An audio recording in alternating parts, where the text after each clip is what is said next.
Burnout is real and job-related stress is at an all-time high. People who escape a corporate job to work on their own often find themselves back in a corporate position shortly after leaving. Now, why is that?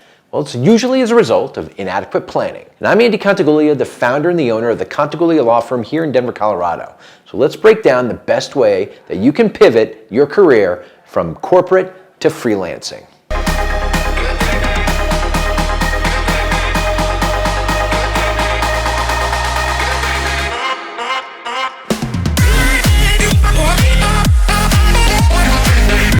All right, from corporate to freelance. More than ever, freelance work is charming for people who want to escape their sort of corporate career.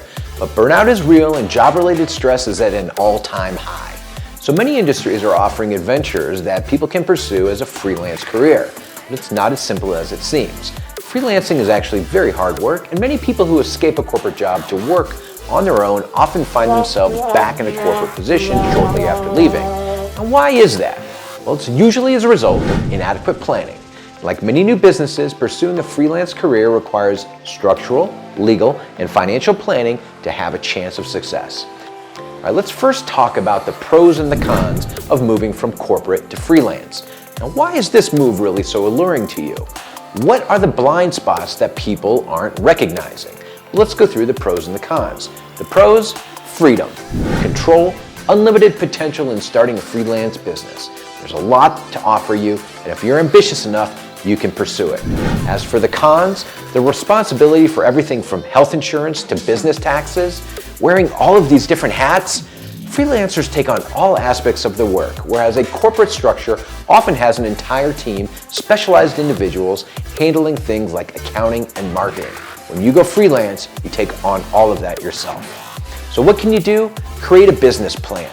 Moving forward without a business plan can be really detrimental, and your freelance career can end before it ever really takes off. Now, why is a business plan necessary?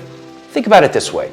A business plan serves as your guideline for your business, but the process of formulating a business plan also helps to identify the areas that you may need to pay special attention to. So you may need to look at a different approach, or you need to look at specific considerations. Other pitfalls of not having a business plan? Well, you end up poorly managing your finances. You miss legal components to your business, and you end up lacking a clear message of your business identity, and that can be unappealing to your clients. When it comes to financial considerations, think about this when you're starting your business.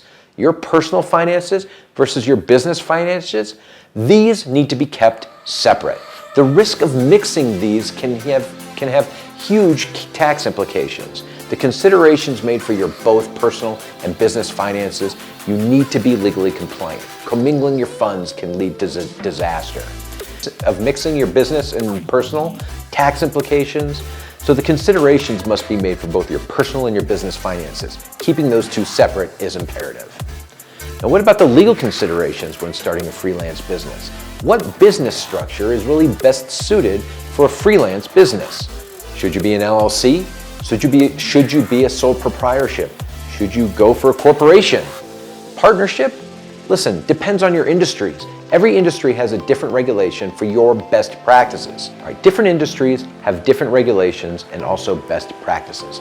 Take, for example, a freelance bookkeeper who has become familiar with accounting and tax laws. How about a freelance event planner who needs to be aware of public safety regulations and fire codes for every event? As for your business will have legal considerations relating to things like your business location, your building, lease agreements, different contracts, vendor contracts, operations contracts. Right? The bottom line here is this: a properly planned freelance career can be incredibly rewarding. When you do it right, it can lead to greater freedom, greater income, and greater job satisfaction. But when you're going out on your own professionally, it's very important to cover your bases. Right, so consulting with a business attorney can get you on the right track and make sure that you are fully prepared to start a freelance career. So subscribe to our channel for more legal guidance, and to make sure to leave a comment below with any other questions that you might have. Remember, I'm Andy Contiguglia, and until next time, don't skip the legal. Good luck.